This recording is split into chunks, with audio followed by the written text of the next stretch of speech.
ये जॉइंट्स जो है वो क्रैक क्यों करता है? जॉइंट्स क्रैक करने का मतलब ये नहीं होता है कि अर्थराइटिस है।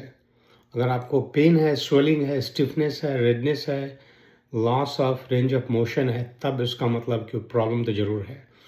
ना नॉर्मली जो जॉइंट्स क्रैकिंग होता है, आदमी ऐसे करता है, क्रैकिंग करता है, तो उसमें is usually because of the minor very microscopic gas bubbles उसको पॉप करते हैं।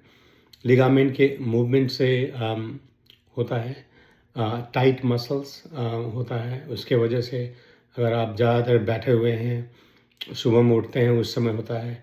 डिहाइड्रेशन से भी होता है, वीक कार्टिलेज से भी होता है। अगर आपको पेन होता है क्रैकिंग से, पॉपिंग से, then you should be concern. इसका मतलब अर्थराइटिस हो सकता है या लिगामेंट्स को कोई प्रॉब्लम हो सकता है। अगर स्वेलिंग होती है, स्टिफनेस होती है जो कि last more than several minutes, और redness or loss of motion, otherwise it's harmless.